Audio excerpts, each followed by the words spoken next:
So hello everyone. Yeah, it's good to be back. It's been a while. So yeah, I'm going to be talking to you about Notes. Probably the most underappreciated app, I think, on both Mac and iOS. And that's not really people's fault. It's Apple not doing a great job, I think, of showcasing it. When Notes first launched, it was super basic, and you couldn't even make text bold, for example. But since then, it's come on leaps and bounds so far that for me personally, it probably has replaced about 5 or 6 different apps that I used to use for various tasks. And it meant ending subscriptions to things like Evernote, which I used to use for a long time. So let me go to my presentation.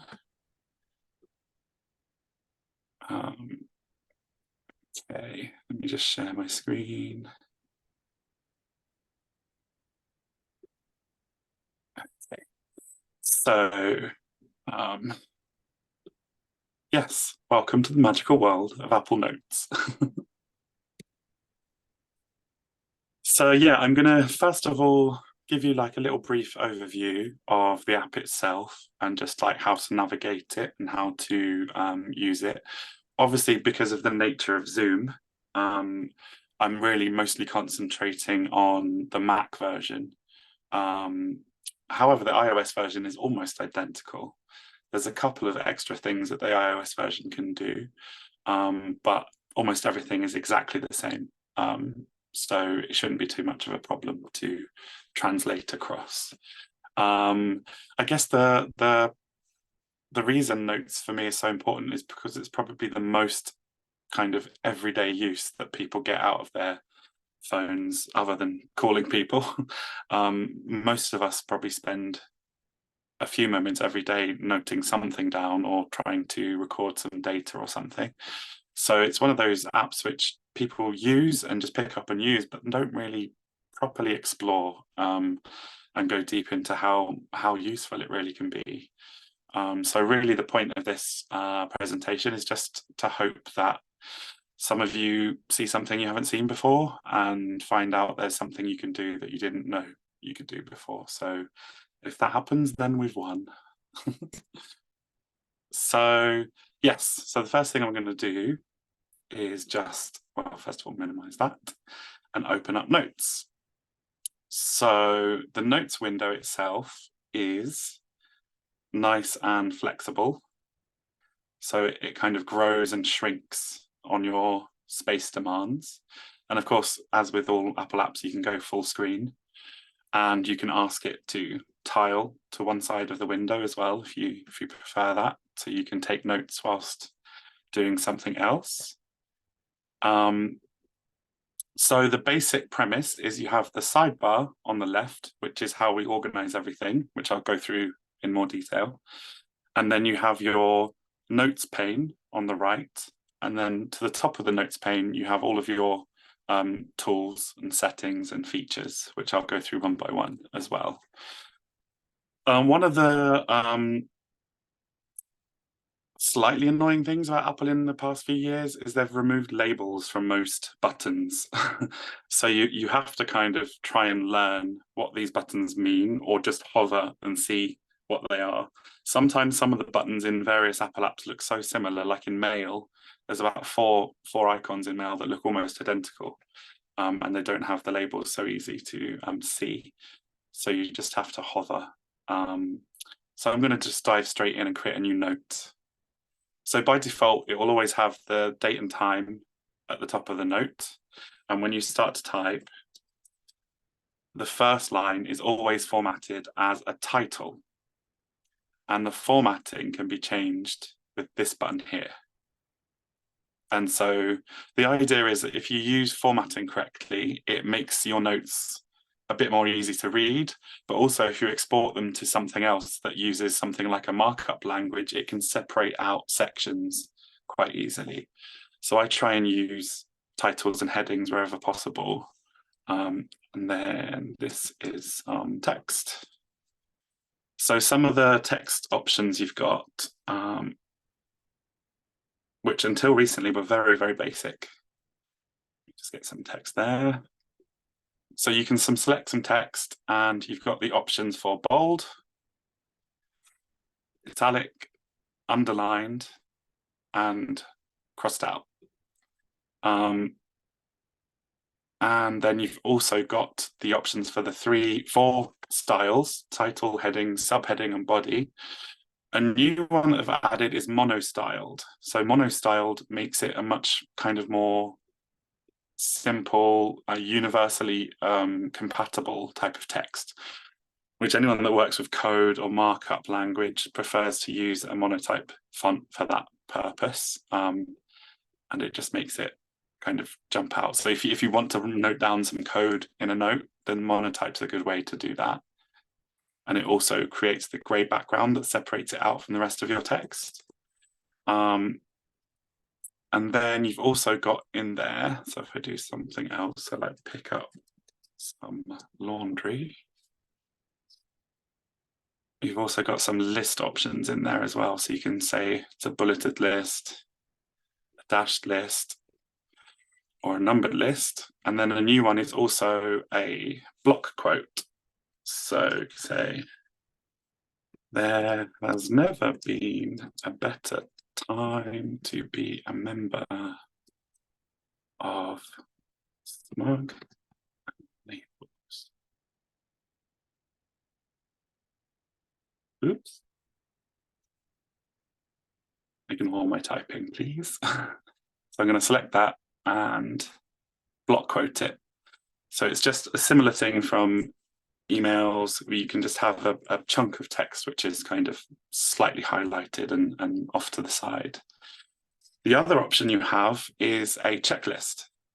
So with a checklist, it's just very basic. You just hit return. And you just have these checkboxes which you can check. Yes, that's handy. Let's turn on enable sorting, so it'll automatically push the done ones to the bottom. So that's the basic kind of text formatting that you have in there. You also have a, oops, I need to return, the ability to insert tables. Now, don't expect anything too fancy. It's not going to replace Excel or have any kind of more complicated things other than just laying out some text. So you might have, I don't know, Christmas, no, birthday. Let's do that. Birthday and gift. So you could say mum, flowers. So it's just a basic way of just organizing some data.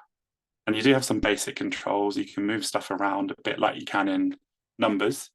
I don't think, if I'm correct, I don't think you have, yeah, there's no formula in there. So it's just a basic way to lay out text.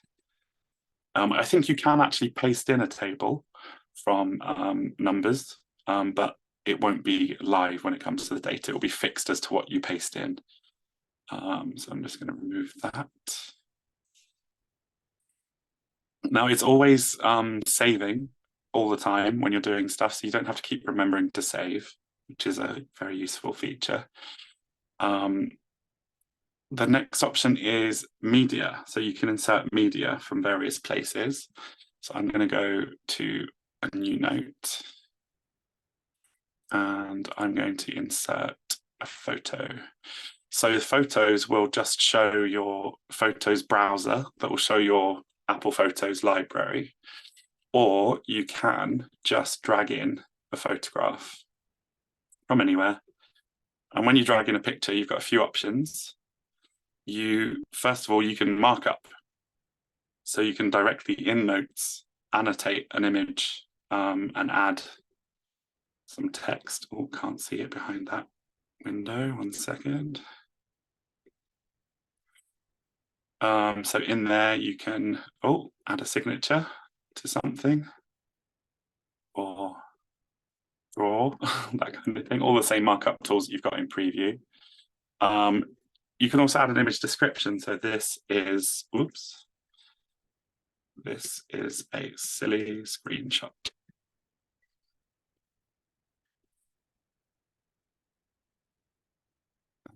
Done. And that should mean, where is the option? If I double click it. Oh no, where does I think that just goes into the metadata if I'm not mistaken. Oh, don't know where that's gone. Anyway, I'll move on. The other options with the images is you can change the size.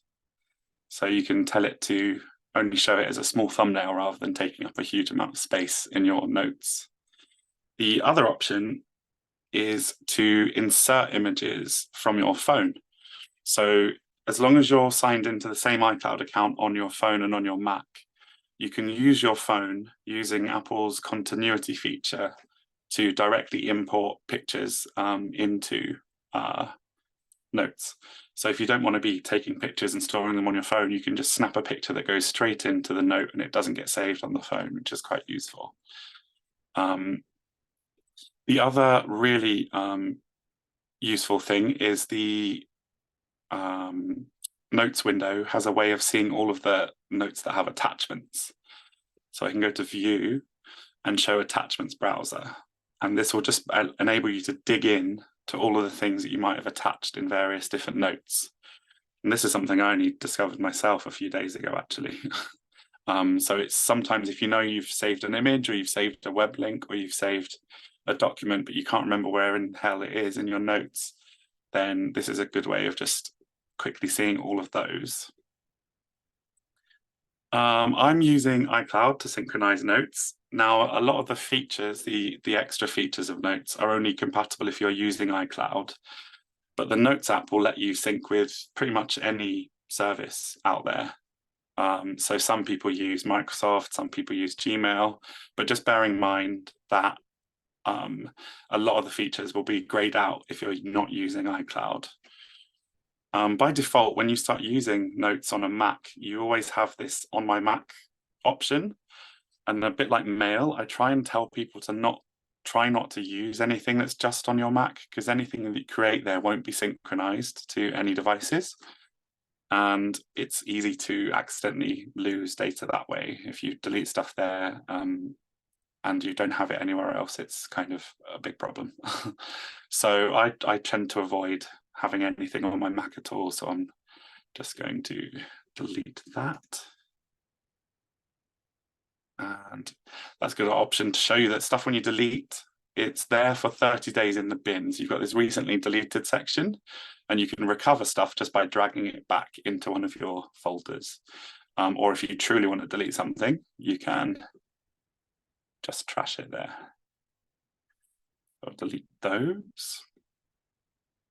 So yeah, I think it's important to probably stick to using iCloud for everything. I have 5 or 6 email accounts set up on my Mac, but I've disabled the notes on all of those other accounts because by default, when you add an email account to your Mac, it also adds a contacts account and it adds a calendars account and a notes account. And that's where people often get into trouble because they create new contact entries, calendar entries, and notes, not looking exactly where they're creating them, and they end up flying off into 5 or 6 different accounts, and you spread your data across different places.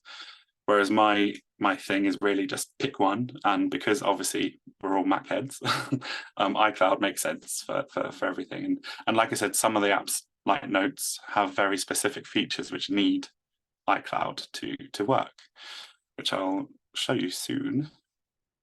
So one of the new features that came was Quick Notes. So Quick Notes exists on Mac, iPhone, and iPad, but they're slightly different on all 3.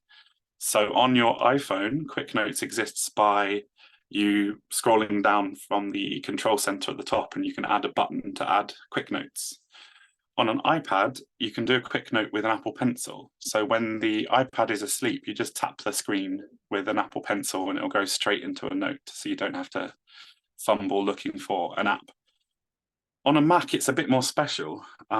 It's actually just hidden in the corner. So if I just move my mouse into the bottom corner of my screen, there's a tiny little thing that peeks out. And I can click on that and that will open up a quick note. So I don't know about you, but if you've ever been on a website like booking flights or something and you just need to scramble and write down a flight number, it's just always there. It's always somewhere you can just pop down, grab a note and fill it out, and it will be there later. Now, what's cool is if you do it in certain ways, it can be contextual. So if I go to Safari and let's go to,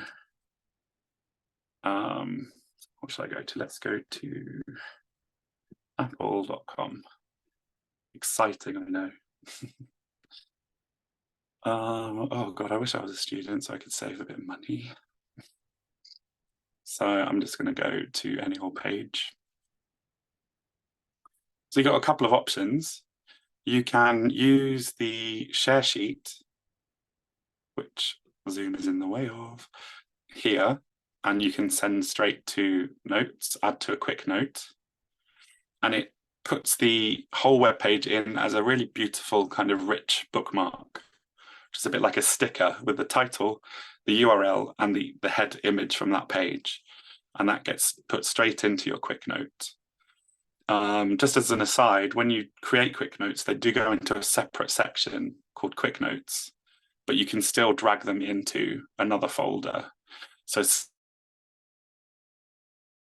all the literal quick notes that you do throughout the day, and then you can go through and sort them out or delete them when you can be bothered to.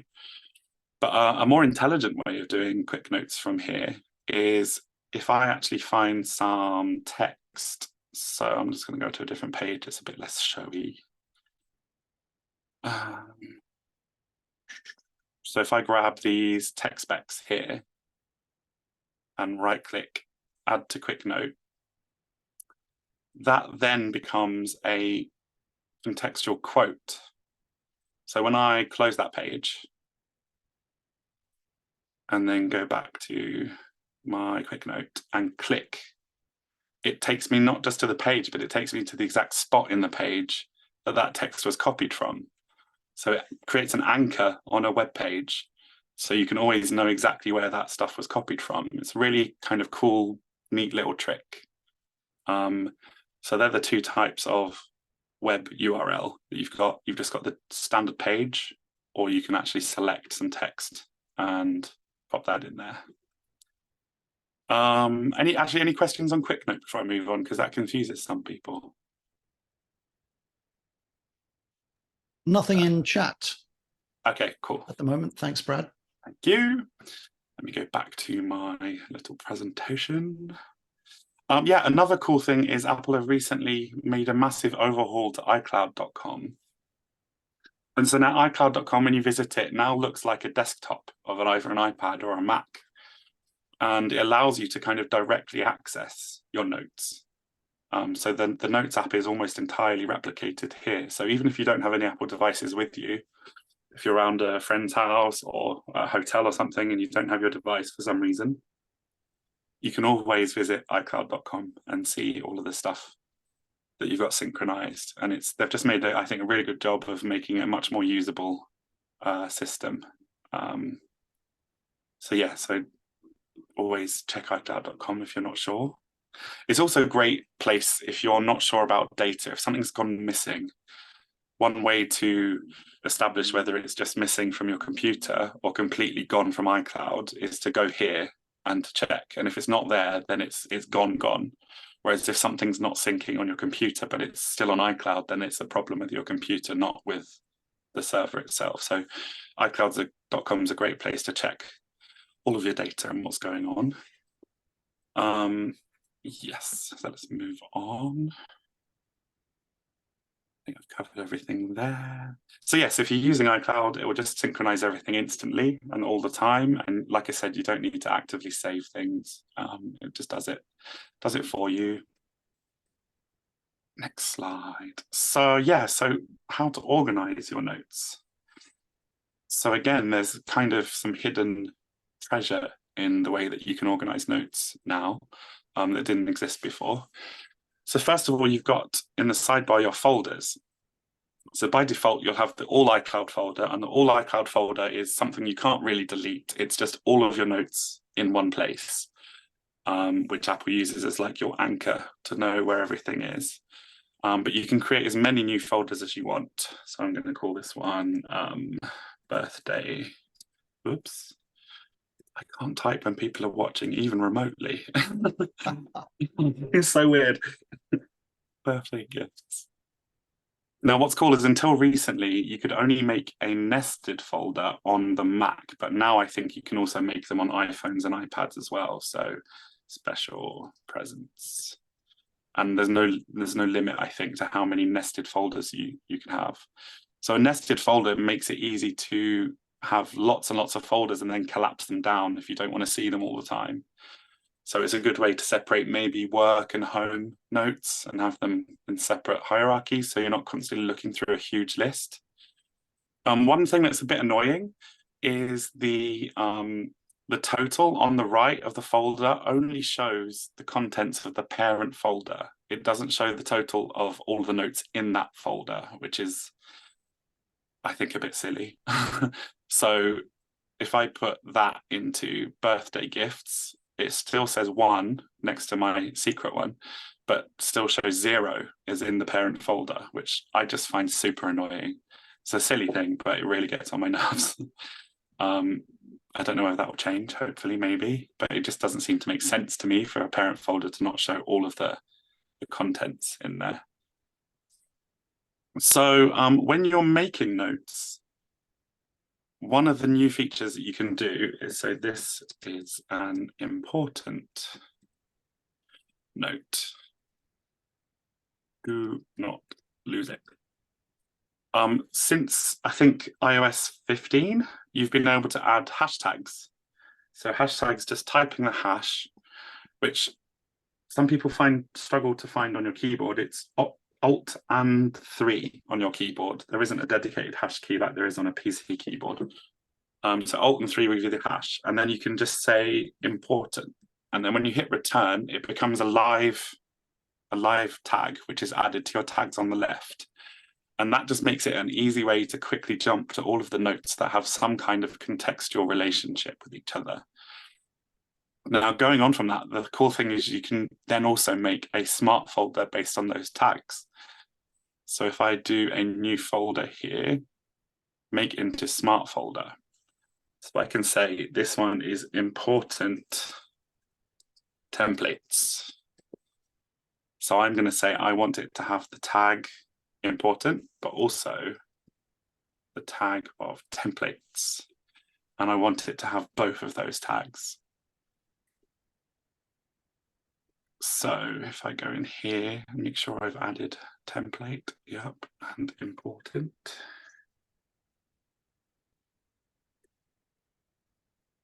And now you've got this live folder which constantly updates. So rather than making notes, adding tags, and then manually moving them into various different folders, you can make as many smart folders as you want that automatically filters out based on your tags. So if you've got lots of complicated documents, or you're running a business and you need to be able to really quickly drill down through hundreds of notes and documents and things, then tags are really useful for that. And there's no limit to how many tags you can use. And then the last thing about organization really is just how you can view your notes. So you've got a few options. First of all, I like to hide the sidebar if I'm not using it, because it can get a bit cluttered. And then next to that, you've got the list view, and then you've got gallery view.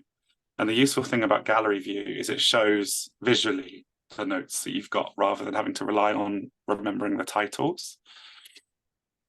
And like I showed you earlier, you've also got the attachments browser, which shows anything that you've got with attachments. One thing I forgot to mention, although I think I might mention it later on in the presentation, is you can also scan documents directly into notes. So for years, it was necessary to use quite expensive software that was pretty rubbish, actually, for scanning documents and turning them into PDFs, and then having it analyze those PDFs with optical character recognition. And then you create a database so you can search for those documents. You don't need to do that anymore. So you've got a couple of options. You can drop just PDFs straight into a note. So I'm going to go back to this view. So what's cool about PDFs is they now show fully in the note rather than just as an attachment. The full PDF will be displayed in the note itself, and you can even directly copy and paste stuff out without having to open the PDF or having to launch Preview or Adobe or whatever you use. You also have the option to show thumbnails. So if it's a really long PDF, you can skim through the thumbnails. And you've also got markup. So you can directly sign a form or annotate and make changes to a PDF.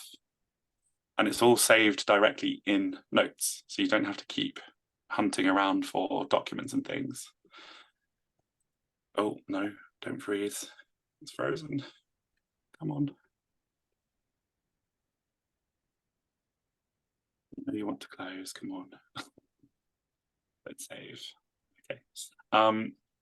There are some other options in there. You can quick look if you desperately want to see it as a separate window. And you can also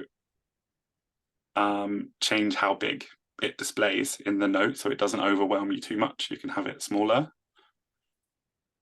And you can also rename, and you can share directly out from there to somebody else. So you can say, for example, email that PDF to somebody else or airdrop it, that kind of thing. So it's really, really quite cool.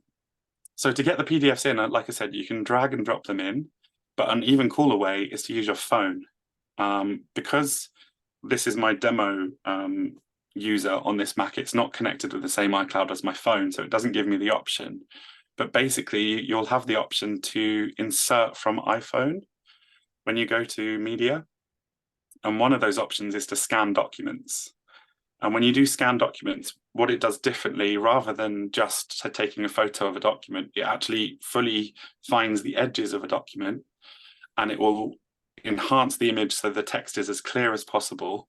And it also does a full optical character recognition scan and uses AI to build a map of the document in the background. What's really cool about that is it means that everything's searchable. So even the stuff within the PDF that's dropped into the note can still be searched by searching for notes. So for example, let's see, there's the word magic. So if I search for, if I go back to All Cloud, magic, oops.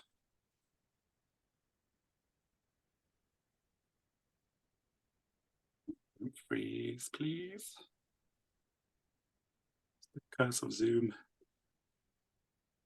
Curse of live demos, isn't it?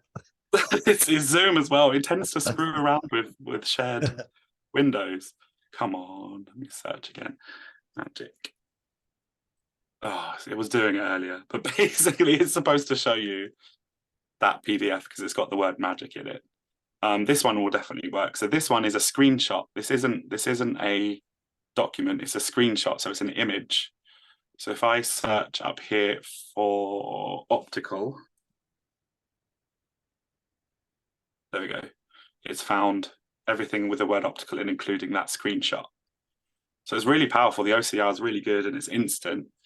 It even works with handwriting. So you can scan your handwritten notes in a notebook and you can then search for them in notes, which is something that people used to pay a lot of money for Evernote in the day. One of the premium features was the optical character recognition, and especially of handwritten stuff. So if you're still wedded to using a physical notebook, you can still do that and then just scan in your pages when you're done.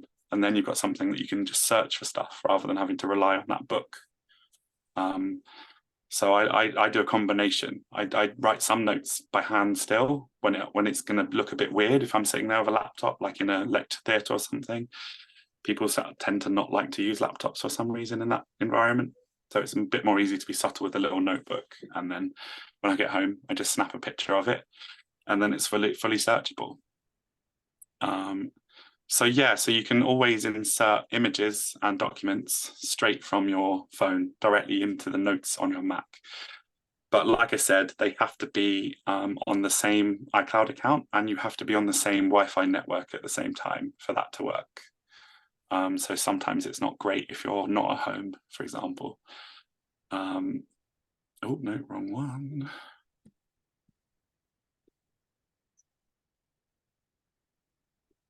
And then, so yeah, another thing that's quite a subtle thing that people find kind of not easy to find is that within a folder, every folder except the iCloud folder, you can change its sort by. So you have to right click on a folder.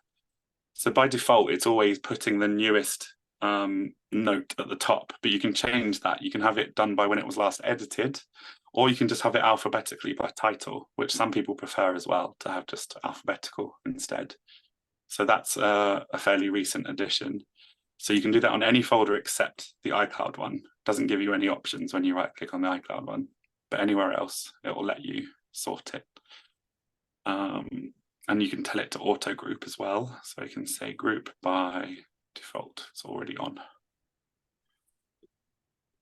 So the next one. Can I interrupt you with a couple of questions? Yes, do, right. Please. Victoria Herring. Victoria, would you like to unmute and ask your question about quick notes? Okay. I just tried to do a quick note of a web page using the option thing at the top, and I did it once, and then I tried to change the title because it just says new note. It doesn't say what it is. Let me try and do it. I'll do it now so we can all see at the same time. Let's go to Wikipedia. So did you select some text first, or did you just share from the whole page?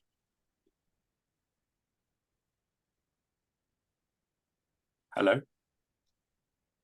I'm Victoria? sorry, I just had another call come in, so I'm doing multi. That's not a problem. Okay, bye-bye. All right, bye-bye. I'm sorry, I was doing three things at the same time. So did you select some text, or did you just share the whole page to notes? I just hit the, let me look. The share sheet at the top. I did not, yeah, what I did was, there, it was just the page itself. In other words, I could do the whole page, but I didn't want to do the whole page, but let me. Right. And did you do the add to quick note, or did you do notes? I did add to quick note. Okay, so you do add to quick note. Yep, I just did it now. Okay, yes, now that comes in with. Oh, so the title is just the first line, whatever the first line is. So this is the title. See? Well, it just comes in with new note. See, that's what I'm saying. Let me. Oh, so you don't have this, you're not seeing what I'm seeing then, this square box? Yeah, I'm seeing it. I've got this thing here and it says using categories, and it's got the quote and blah, blah, blah, and all that. But when I go into, let's say, showing them all three of them, underneath each one, it says new note. Yeah, so it's because you haven't typed a title. That's the problem. I'm trying to figure out how to type the title. So if I do it again, if you watch me, so I share, add to quick note. Yeah. And you have to click in front of the box and write the title. This is the title. Okay, I will. For some reason, I didn't do that, or I tried to double click on it or control click, but if you double click on it, it just takes you to the page again. Yeah, I know. Yeah. Okay, thank you. Appreciate it. So you also have the option to right click and view as a small image, which I tend to prefer actually than the big, large one. So I tend to always make it smaller, and then it's easy to type around it. But the quick note isn't really designed for you to be that kind of bothered by the layout and stuff. It's like a very temporary quick thing that you then go off later and kind of neaten up once you're in here, and then you can add it to somewhere else. Well, so I like to think of that quick notes place as like an inbox, really. Well, I'll work with it a little bit. Still not work. I'm not able to do it, but I'll look at it again, see if I can. You have to be very careful where you put your cursor. So you have to put it, you should go into a line, a yellow line. So it's a dexterity thing usually. Okay, thanks. Okay. Appreciate it. John Cook has a useful comment. John, would you like to just unmute and just share that comment about access to quick notes in the bottom of the screen? Yeah, it's just about the access to the quick notes in the bottom right-hand corner. That's... Oh, hello. John, I think we've lost you. Sorry, if you pre-programmed it to be something else, it won't be there, or it could be in a different corner. It's in system preferences. I'll have to look it up again. I think it's in is it display? No, hang on. Desktop and screensaver, hot corners. Yeah, so obviously, yeah, hot corners can interfere with that. I'm trying to figure out where it is on here. Well, I think it's by default it's set to quick note for the bottom right. But So you can disable it. But you can change it to something else. You can change it. So you can put the quick note in any corner, I think. Yeah. I don't know about you guys, but I really can't get used to this new settings window. It's awful. It's so impossible to find anything. Yeah. Any other questions or comments? A couple of tiny notes. A question from Dale. Dale, would you like to unmute and just ask that very brief question? Dale? Dale asked... Took me a while to get the mute off. I'm sorry. No worries. Far away. I use notes a lot, and I use them for discussion groups, and I like to paste in articles, but I can't highlight the text that I want to emphasize, with a yellow highlighter thing, even with the markup, and wondered if maybe with that PDF feature, can you highlight? Absolutely, yeah. So if I go into, I don't know, let's go into this Mick Jagger, Mick Jagger page.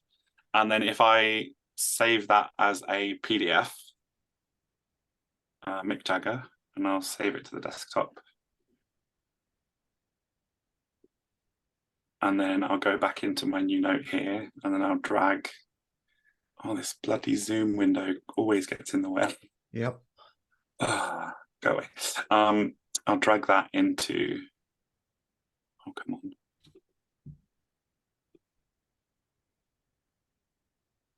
Drag that into here. And it's taken a full screen, so it's a pretty big PDF. But I can mark up directly in notes. So once that opens, it's pretty big. Let me zoom in a bit. Whoa, didn't realize there's so much about Mick Jagger. So yeah, you should be able to then go to, is it this one? Where is the highlighter? Oh, I thought there was a highlighter in here. There's the pens. See, it seems like an easy question, doesn't it? Yeah. There's the pens. I don't know why there's the pens and not the highlighter. And now it's frozen. Oh, no, come on. Don't save.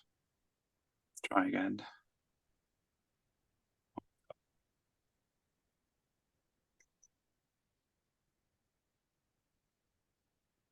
Signature. So you can do the most complex things, but not a highlighter pen. Well, if I open attachment.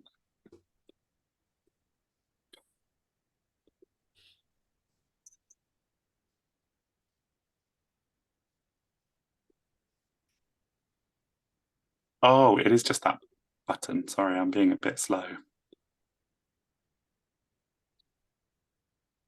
So yeah, so if I zoom in, I wasn't highlighting the text first, that's why. So if I highlight some text, oh, no, that's not what I want.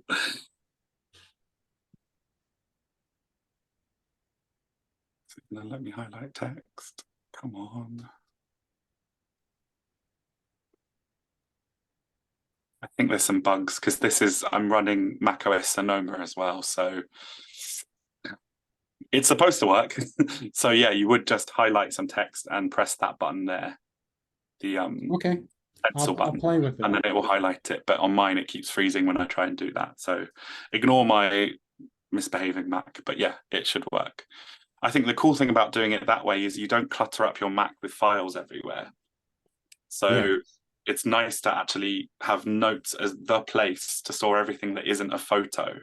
So you have Photos app for photos, but we have so much junk strewn across everywhere else that other than my super important documents that I need to do other things with, I try and keep most things in Notes now, actually, because of all these extra tools that are built in. So yeah, you can highlight. And was there one more?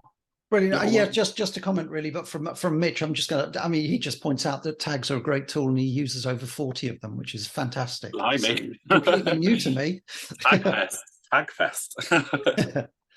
So, yeah, no, thank you. Yeah, tags, you can, and like I said, you can the more tags you add to a note, the more you can organize stuff and sort stuff out. And you can add tags for years, you can add tags for people, you can add tags for, they could be literally be anything. So let's quit out of this thing that keeps freezing everything. I shouldn't have chosen Mick Jagger, that was too big. It's lived too long. Okay, so another cool new feature is you can properly collaborate with notes. So prior to this feature, you could share notes and it would send a copy of the note to somebody. But now you can actually fully collaborate. So all you'd need to do is, again, you have to be using iCloud, and the person you want to share your notes with has to also be using iCloud. And you just click up here and you click on collaborate, or you've got send a copy. So like I said, send a copy will just send a completely separate copy that has no link to your copy whatsoever. Whereas if you collaborate, you'll both be working on a live copy of the note. And then underneath that, you've got the option to choose only people I invite or anyone who has the link. So you can just copy the link to it and just send it to a load of people in an email, for example. So for, I don't know, for maybe one of your committee meetings, you might be making a note on suggestions and you can share it to all of the committee members and they can all be adding their own content. And what's cool, a bit like Word and Pages, you'll see the highlights of who changed what. So you can kind of keep tabs on what all the changes are and who's doing it, and stuff will get highlighted accordingly, which is quite useful. But you can also make them view only. So if you don't want anyone to edit, you can make it so they can just look at the note. So that's a pretty cool new feature. You can also share a whole folder. So if you don't want to just go individually by note, you can actually right click on a folder and share it that way and allow with the same settings. So yeah, you can really use it for kind of big productivity tasks as well, not just about personal kind of note taking, but you can share. And a lot of these features like this one are paid for features in most third-party apps, and they're quite expensive features sometimes. They can be between like £5 and £10 a month for something as simple as sharing a folder of notes. So that's pretty cool. So yeah, of course, there's no easy way to share outside of the Apple ecosystem. So if somebody really needs a note and they're not using Apple stuff, you just have to still send it to them as a PDF instead. And you can do that straight from the share sheet. You can go straight to mail with a copy of the note. And it should send it. Oh no, that sends it as an iCloud link actually. So actually, yeah, if they don't have any Apple devices, but they still have an iCloud account, they can still log in on the web version and accept the invitation for that. So that, I guess, is a workaround for people that don't use Apple devices. Another thing I forgot to mention previously is that you can lock notes. So I don't know how many of you guys store very private information in your contacts or in your notes or all your passwords and things, because you just can't be bothered to be secure. Well, you can make a secure note. So I can say this is top secret. And so when I click on the lock, it gives me the option to lock the note, and it gives you two options. You can either use the password for your computer to lock the note. In some examples, it also gives you the option to use your iCloud account to lock the note. Or you can create a very completely separate password that's just specifically for this note or for this folder. So I'm just going to use the login password. Type mine in.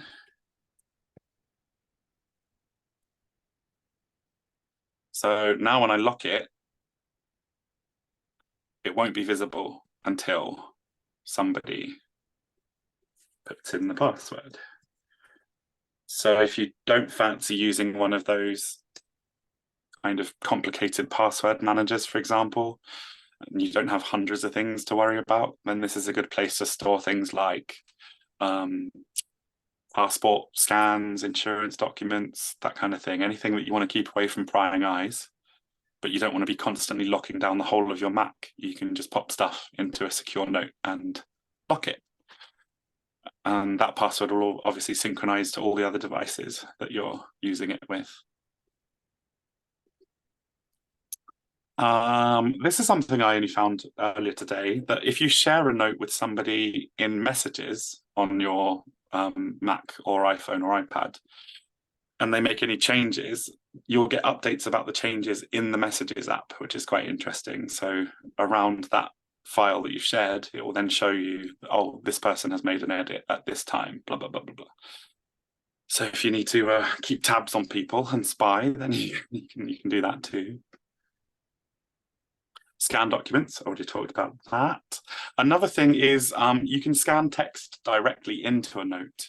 So rather than actually, if you don't want to have a copy of a full document, one of the new features is the text awareness. So I don't know if you can see on this screenshot I've got here. When you hover over some text, you have this option to press this button in the bottom right, and it will find any text that's visible by the camera, and you can insert that directly in to your notes. So on your iPhone, it would just be the camera button, which doesn't exist on the Mac version. But on the iPhone version, there's a camera button in the toolbar that allows you to look for scan for text. But on the Mac, it's insert from phone. Mine's not linked with continuity camera, so it won't let me see it, but there should be an option to scan text as well. So you can literally scan whole pages of newspapers, loads of pages of a book directly in as editable text rather than just a PDF document. So that's another really cool addition. So can I interrupt with a couple of very yes, please tiny do. comment from Ferris? I'm ahead of time, actually. I'm worried that I might not stretch it far. Yeah. Right. I'll talk really slow. Please do. We'll get back to the AGM. No, let's not. Ferris, just reminder that you can use Command P or file print within the note to create a PDF, which is quite useful to know. And John Hartill just asks, does lock work with keychain for password? No, it's entirely separate, completely separate. So the only options it gives you is to either use your login password or a random password that you've created. But if you forget that password, it's very difficult, if not impossible, to recover that stuff. So if you're prone to forget things, maybe make sure you write that down somewhere and hide it, or give it to somebody else to look after, or leave a cryptic note somewhere else in your notes that nobody would guess means anything. But yes, it's not that easy to unlock a locked note if you forget the password. That's why I try and encourage people to use the login password if they can. But if they're sharing notes or giving other people access, then they probably don't want to give them their laptop login password. So in that case, I would then use the separate password. But for my personal stuff, I just use the same password I log into my Mac, because you've got that muscle memory from typing it all the bloody time. Any other questions there? No more at the moment. Okay. Chat. So some of the advanced stuff that people might not know without having to kind of look and study and find out what's going on. So you can pin notes. So if there's a note that you find yourself constantly going back to over and over and over again, you can pin it by right-clicking on it, and it means it will just always be at the top of your list of notes. So if you have like a crib sheet that you've made, or something that has, like, here I've got some formatting shortcuts for notes, I might need to refer to that all the time. So I'll pop that up so it comes in this new pinned section. and they're separate in each folder. So in each folder, you can pin a separate selection of stuff. I don't think you can, oh no, yeah, and then when you go to all iCloud, it shows everything combined in the pinned at the top there.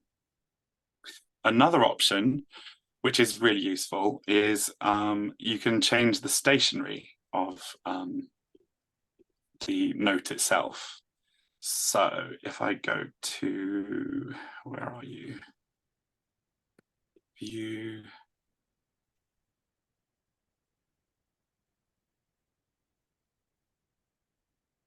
Where is it?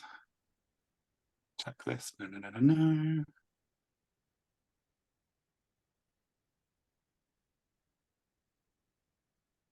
Customize the toolbar.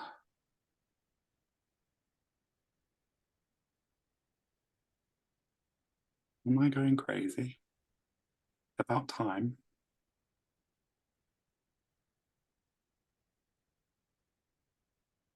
Oh, maybe this is just on iOS. Let me just check. So if I do a new note,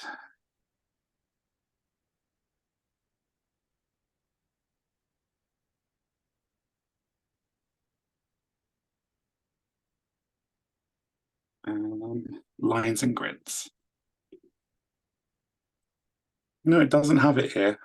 Let me just check in the help lines. No. So on your iPhone, you have the option on a note to add lines and grids to the background. Let me see, can you see my, oh, it's going to blur it out, isn't it? So if you go into a note on your phone or your iPad, just any old new note, at the top right, you'll have the 3 dots for more. And in there, you've got the option to choose lines and grids. Mm-hmm. And that's useful for people that are using their Apple Pencil and writing handwritten notes. Because on your iPad, you can use Scribble, which means you can write with handwriting and it will replace it with actual text. And the lines just help you kind of go in that way. Also, you can draw diagrams and things over the grids and that kind of thing. So the stationery, I don't know, you need to be sure that there definitely isn't stationery on the Mac. Apple Notes, Mac app. Nope. No mention of it.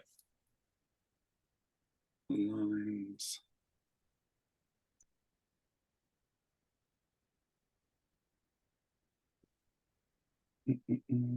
Oh yeah, just on an iPhone and an iPad by the looks of it.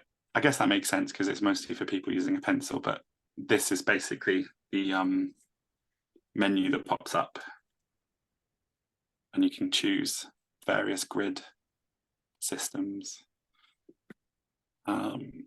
The next one, annotation and markup, we've kind of covered. Scribble I just spoke about. So notes I think really is most useful for me on my iPad. I tend to use it mostly on my iPad, if I'm honest, just because I can quickly pick up the pencil and tap the screen and it goes straight into a note. And then I just handwrite everything straight in there. It's definitely worth, if you haven't done it, and you've got an Apple Pencil and an iPad, is familiarizing yourself with Scribble. It's Apple's system. Apple Scribble guide. And it takes a bit of kind of getting used to, and you have to kind of keep referring back to this guide to remember how to do things at first. But there are lots of gestures and things for Scribble, so how you can kind of erase text and all that kind of stuff. But it's definitely worth doing. I wonder if I can find a YouTube video showing you how it works. Copyright, of course. Apple Scribble.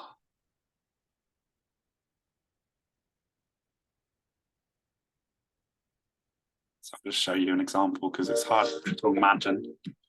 Welcome everyone. It's Andrew here from Apple Insider. We don't need to hear your voice. Video for you guys to be hanging out with. We are going to be looking. Lots of waffle.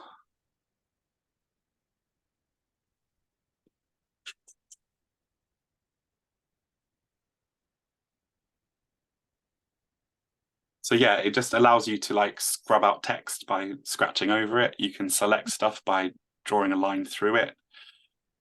Swiping a line down will close a gap between words. So there's all of these kind of little pencil gestures that you kind of need to learn. And so at first it feels a bit clumsy and it feels like, oh, I'll just give up. But if you persevere, it becomes really natural and you can be really quick.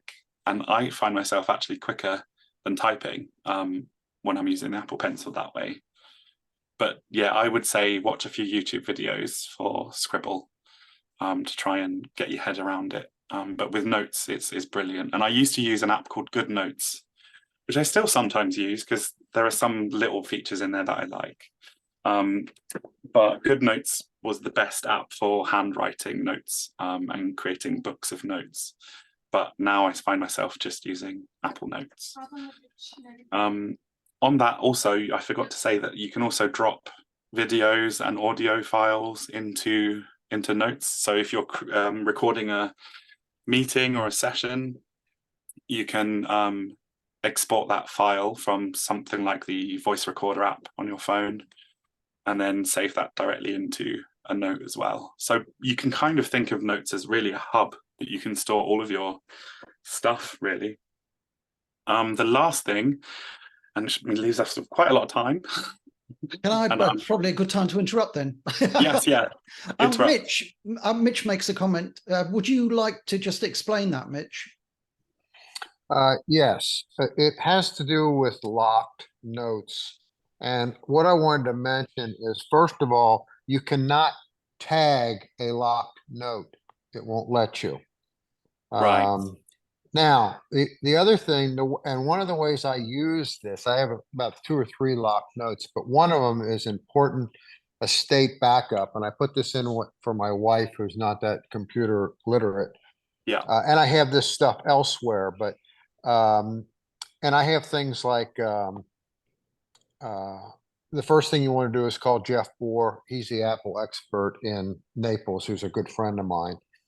Show him this list and he'll be able to get you anything you want. And then I have things like my passcode to my computer, the safe combination, my Apple ID information, my 1Password secret code, my Apple recovery code.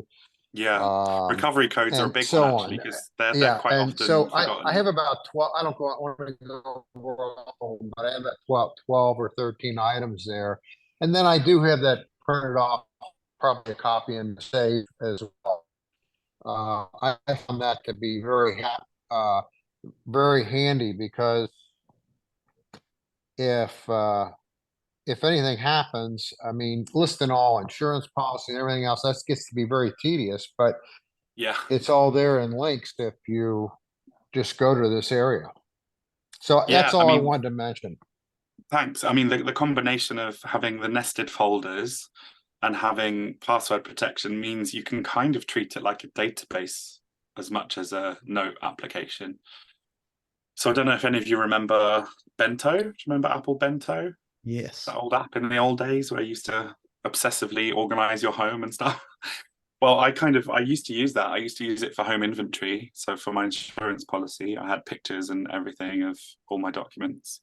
But I've just recreated a nested folder system for each room in my home. And then I just have receipts and images and even some manuals that I've just scanned for some electronics that I'll never remember how to set up again. So you can really use it as a proper full-on database, especially when you use the hashtags to jump between things. One thing I haven't actually tried yet is, let me just see if I can find, let me shut him up. You can actually link from one note to another. One note to another Apple Notes. It's the latest, I think it's only on the latest version. URL links.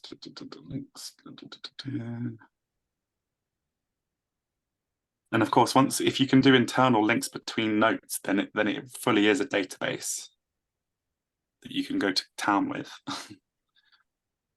How do we do it?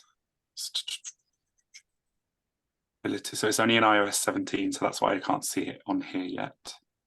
So you'll have the option to add a link and link to, and then you just type the name of the note as the URL, basically.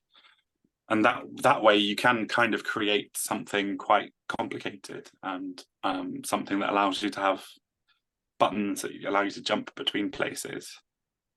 So they're getting more and more sophisticated and adding more and more power tools to it. One of the things I used to use a lot before Apple added these features is something called Notion. I don't know if any of you have looked at that before. Yeah, Notion. well, NMUG uses it for programming now, and so yes, I've just been dipping into it. Yeah, Notion's amazing, but it's one of those things where the learning curve is quite steep. Yeah. And you can be a bit overwhelmed by how much it can do, because it can do anything. So I see Apple is probably trying to inch into that territory. There's actually a new one called AnyTask. Is it AnyTask? Any Notion competitor. What's it called? That's a bit simpler and is free.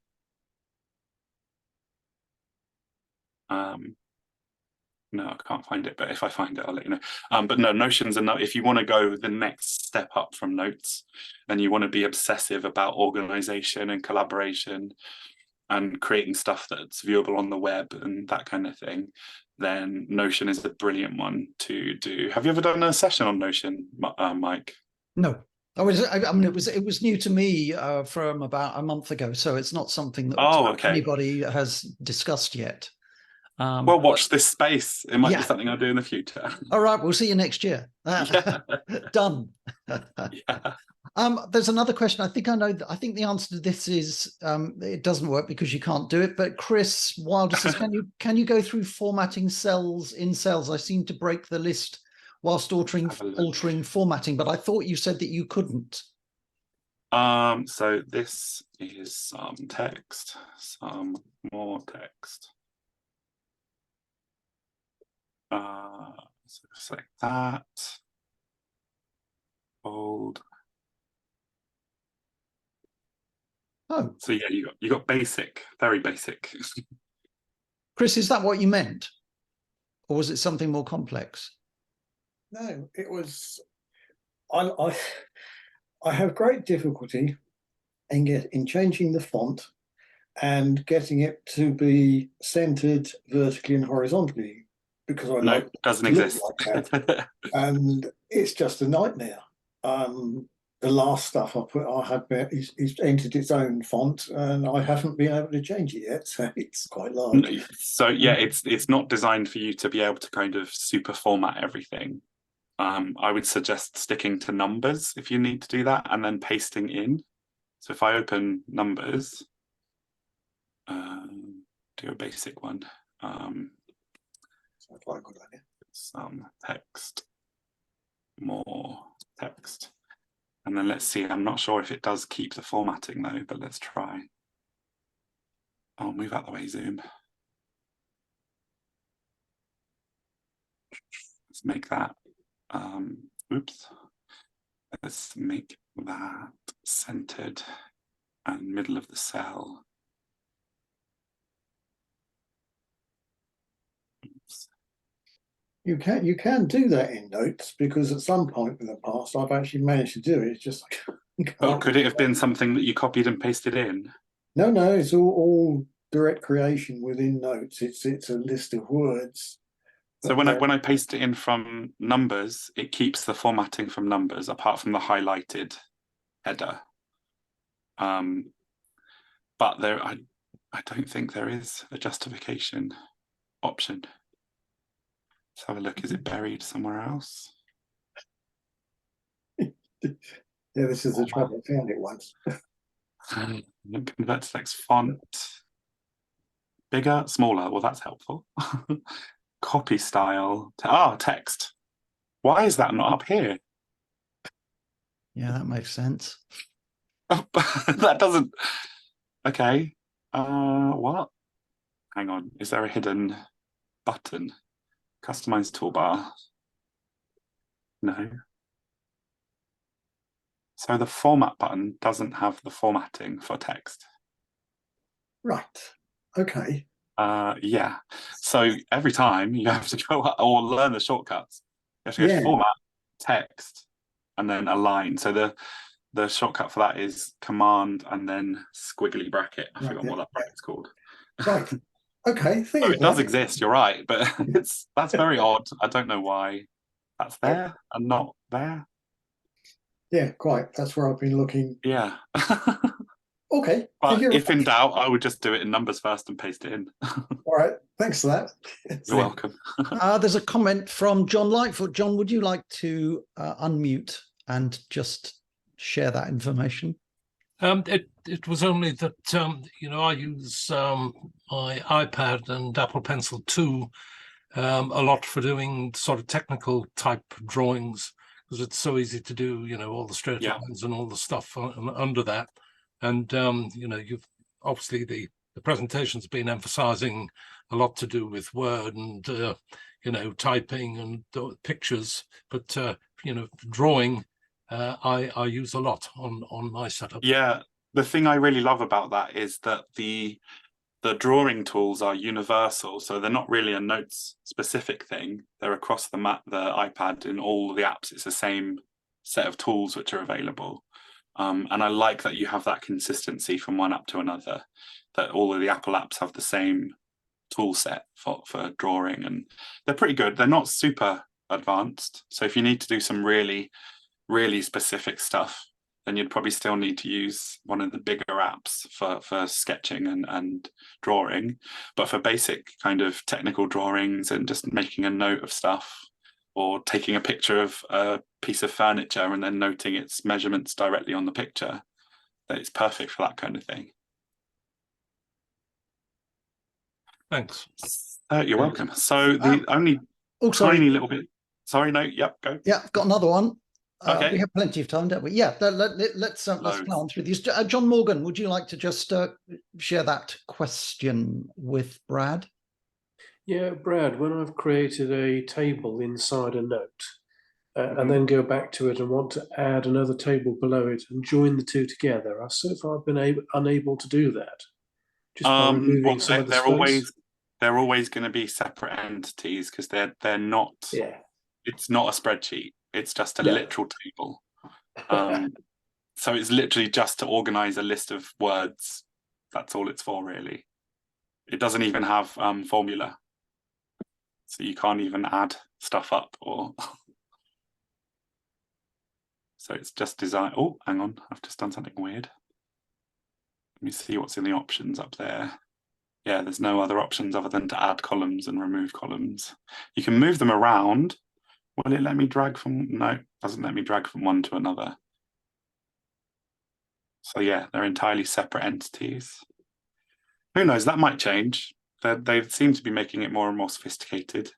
Oh, one thing I did forget is you now have the option to export to pages. So once you've made a note, so some people use notes to write very long things. Like this is what I have to do every single day, because I'm a student of counselling and psychotherapy at the moment. So every single day I have to write this huge reflective journal, which is a pain in the butt. So that's why I've made a template hashtag, so I can just duplicate this over and over and over again, rather than having to retype it out all the time. But then, because it's quite a big document, I can then just send it straight into Pages, open in Pages. And that should keep the formatting, but allow you to do a lot more with it. Whereas before you had to just copy the text and then paste it in, and it would sometimes go a bit weird with the pasting. So I imagine at some point they'll probably have the option to open the table in numbers too. I can't see why they wouldn't at some point. But yeah, they've only just had a feature in the latest version of everything. Also, one thing to keep an eye on is, I don't know if you guys ever remember, but in all the Apple apps, in the help section, there's always a bit which shows what's new, and it's quite easy to miss the new features. If you're on the left. Oh, okay, this one doesn't have what's new. if I go into Pages, for example, help, you've got what's new in Pages. And these are really helpful because they keep adding lots of sometimes huge features, but you've got no way of knowing that they've added them because they don't offer any fanfare when they add new features to these apps. They just secretly add stuff. So they just added the ability to use vector graphics, which is huge. So you can use really big, you can make flawless kind of graphics in Pages, Numbers, and Keynote now. So this page allows you to see all the new features that they add with each version. And so in the iWorks apps, it's just help and what's new in Pages. And it's really cool. So the only last thing that I forgot to mention is that the Notes also has data detectors. So when you type in information such as dates, phone numbers, email addresses, they all become live clickable things. So you can click on a telephone number and it will ask you if you want to call it. If you type in a flight number, it will try and search the internet for that flight and take you to the status of it. So it's got the same data detectors that are in Mail as well. So I've run out of steam with Notes. There's not anything else to tell you. So I guess we've got some time. I guess you could ask me some general questions if you've got some general knickknacks to ask about. How are you finding the new operating system? Oh, I'm so sorry, but I love it. I'm sorry. Before that's very rude of me. But No, more importantly, does anybody have any questions about Notes that they'd like to throw at Brad? Silence. In which case, I will ask my question. How are you finding it? I really like it. I can't even for the life of me think of a headline feature that I'm using. What am I using which is different? Well, one thing, I don't know if you guys have seen this, in Safari, you can save pages as separate apps now. So if I go to one of my websites, so rather than having it always as a website that I visit, so say, for example, you use something like Trello or something that doesn't have an app for Mac yet, rather than going to its version in the browser all the time, you can save as, well, they're going to change the name of it because it's very confusing, but it's called Add to Dock. And so now that creates an app that behaves like a separate app and that stays in your dock and is totally separate from Safari. And it looks much cleaner. Oh, wow. Much simpler. So you can make web apps from any web service. So let me try another one. So let's try Trello.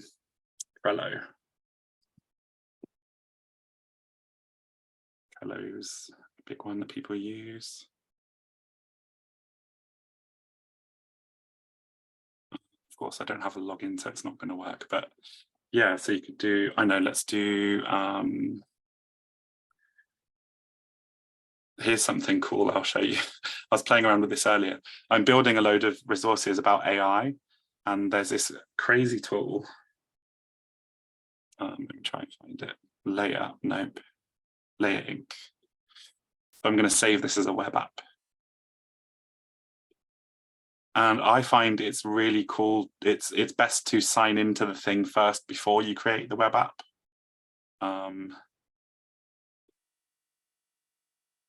Where are you?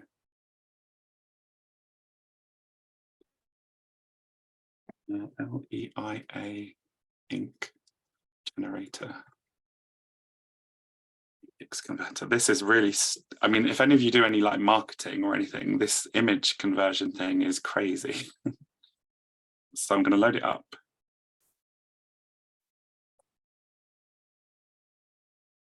Don't show me that again. So I'm already signed in actually. Yes, I'm signed in. So I'm going to save that as a web app, add to dock, call it layer. And it uses the favicon to make a proper icon, which is quite nice. So now I'll close the Safari version and open my web app version. Should still be signed in. What's cool is it actually creates a little silo within the keychain. So all of the login data and everything that you do in this web app will be separate from Safari. So it's completely private and cut off. So actually I do need to sign in again. Never mind.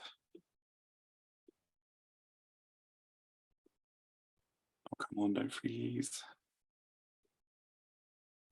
Things. Privacy. So it still has access to the keychain, which is cool, and a load of other Apple APIs. So this tool is really cool. It will take about 40 seconds. So if I find, I don't know, can you shout out the name of a product or something? Anyone? iMac. iMac. Of course. So if I find an image, actually I'll go to unsplash.com to find a royalty-free one. iMac. So let's find this one.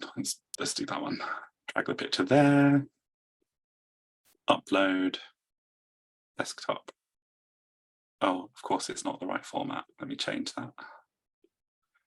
It's good old Google WebP that nobody likes. PNG, that'll do. Okay, let's try again. You're probably going to be way underwhelmed now after this build up. But basically, if you need to post anything to Instagram or anything, it basically takes a still image, splits it into a 3D scene, and creates an animation from it.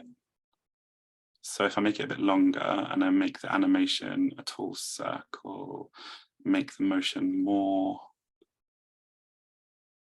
So do you see it's creating this 3D space from a flat photo?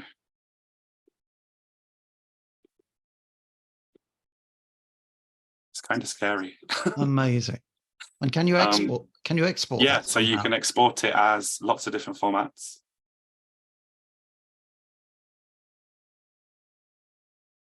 So it uses AI to create a fake 3D model.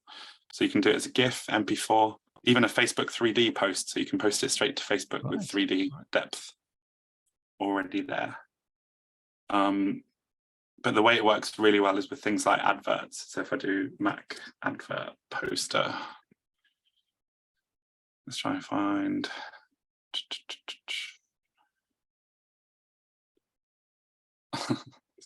Big Mac. Not the Mac I was thinking of, but oh, stupid WebP, of course. Everybody's using WebP now, but it doesn't work with anything.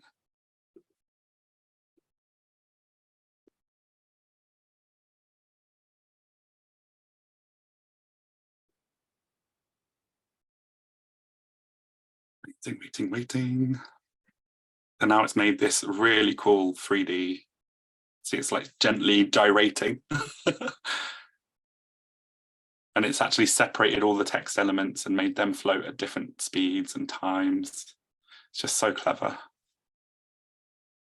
And you can change direction, horizontal, circle, tall circle, perspective, have it zoom in and out and left to right at the same time. And so then you could take that and then post it to Instagram as a story. So whatever flat designs you make, you can just make them a bit more interesting and a bit more zingy. That's called layer pics. There's hundreds of these things. They're emerging every day. AI is kind of going crazy right now. I know you've already talked. Did you already have a ChatGPT session, did you say? No, that's in a couple of months' time. Oh, okay. So by the time you have that session, it will be surpassed by a million other things that have come out since then. So it's just the pace of AI is moving so fast that it's really hard to keep up. But yeah, that's just one little cool thing that you can do. But yeah, that's also demonstrating having these separate apps for things that you use all the time, which makes sense, I think. And also I can show off my website again, as I like to do. Any other stuff? Any other business? AOB? We're an AOB free zone. If I can just take over for 5 minutes and just steal 5 minutes of the little time that's left and just pick up on what James was talking about earlier on in the meeting when I said I'd much rather just get moving with your presentation. And that is just to remind everybody that both for us and indeed for Naples, our friends at Naples, all of their meetings, including this one, as of tomorrow morning, all of their old meetings, all of our old meetings are available online all the time. And if you just go to our website, suffolkmug.co.uk, or Naples website, which is naplesmug.com. Go to the meetings page, hit the red and white YouTube logo, which you'll see on both pages, on both websites. And that will take you to a page where you can see absolutely all of ours and all of their old meetings. So they're all available free, free to watch whenever you want. An incredible resource actually for everyone. So yeah, well worth a look. Well worth a look. Thank you so much, Brad. We're a little early, but that doesn't matter at all. It's not the biggest app in the world. No, no. But as you said, I think at the beginning of the presentation, it's one that is so underused by most people. We kind of, we pick away at the surface of these apps without actually understanding just how capable they are. So yeah, I mean, I was using Evernote. I was using an app for scanning documents. I was using an app for storing passwords separately. I was using another app for optical character recognition, and now it's all just one place. Yeah, yeah. Well, thank you, everyone. Well, thank you. An absolutely fascinating hour. Before we part company, does anybody have any further questions? Yeah, we've still got like 14 minutes of my time. Well, the big question, it was really started at the top of the chat, which is transitioning from Evernote to Notes. Yes. With years and years of stuff. Yeah. Transition. So I read somewhere today that you can import Evernote into Apple Notes.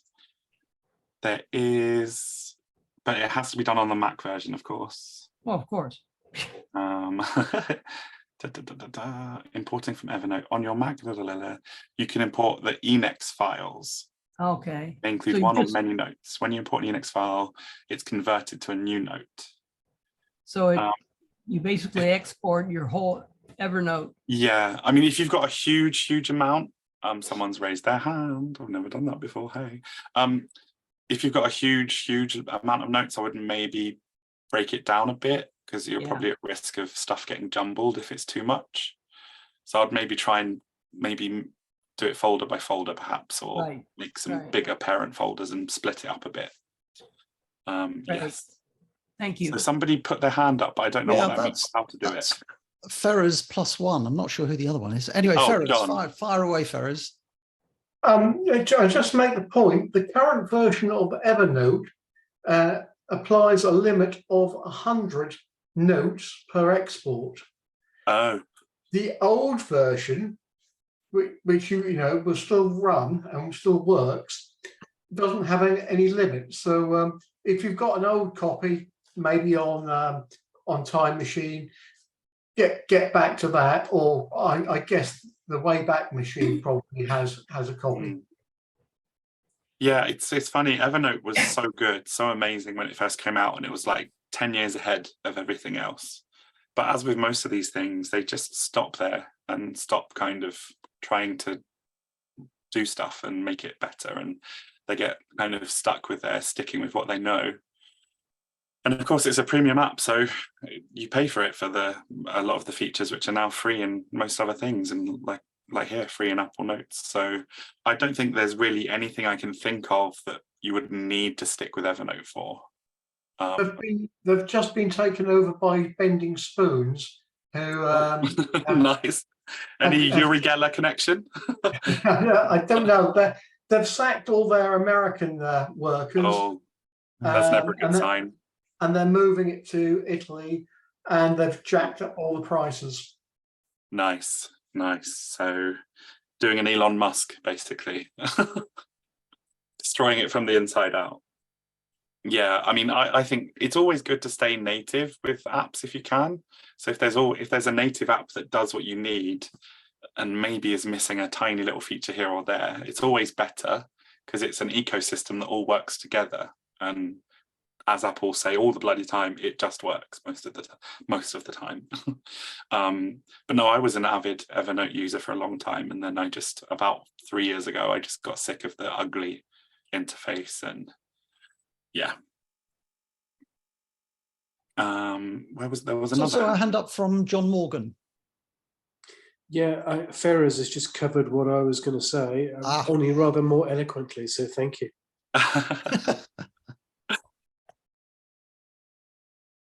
Has anyone used Freeform yet? That's been out for a while. No. So Freeform is Apple's answer to a infinite whiteboard. And they basically installed it on all of your devices already. So if you updated your iOS and your Mac OS anytime recently, you'll automatically get this app. And it just allows you to create boards of infinite stuff. So it's like a visual version of Notes in a way. So you can drag in things and you can add shapes. So you can add an arrow from that one to that one. And they become these infinite whiteboards that can just be enormous, and you can share and collaborate. So it kind of, I don't know why I didn't think of this before, but it kind of can work quite well in tandem with Notes. So you can, again, you can add in things like links to websites. Oh, I can add in a document. Desktop, is that Mick Jagger?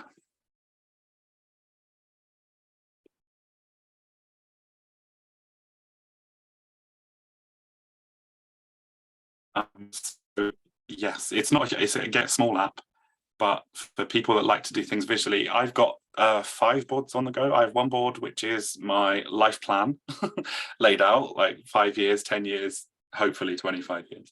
And then I have another board which is home furnishing. So I have for redecorating and stuff, I've got like wallpaper samples and all this kind of stuff all laid out on a vision board. So it's like a visual notes, basically. It works very similarly. And again, you can share and collaborate. So I definitely would have a play with it. I'm probably not doing it much justice because I haven't got any content to show you. But definitely try and look through the guide and on the Apple webpage about what you can do with it. It's kind of crazy, actually. Think of it, yeah, as like a giant brainstorming space. And again, if you've got an Apple Pencil on an iPad, it works brilliantly with that too. So that's Freeform. Let's just check the chat. I noticed that there are 1 or 2 new one. There's 18. I'm not very good at keeping up with what's going on. Do Safari web apps automatically update with Safari updates, or do you need to rebuild them? No, they stay in sync because the rendering engine is still Safari in the background. So think of them as little containers that use the guts of Safari. So they're still connected that way, but they're separate in terms of your data and privacy. But yeah, they're always kept up to date by keeping Safari up to date. I did used to use an app called Web Catalog, which does something similar. It's a bit more advanced, and I find it useful because I can create workspaces for all the various web apps that I use. So Web Catalog has a free version. There's a slightly more advanced thing of you being able to set up spaces of separate apps and things.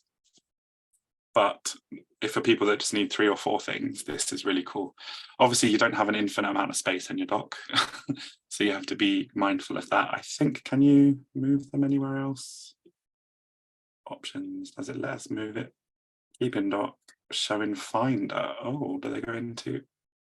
Yeah, they go into apps as well. I didn't know that. They go into applications folder, so they don't have to be in the dock.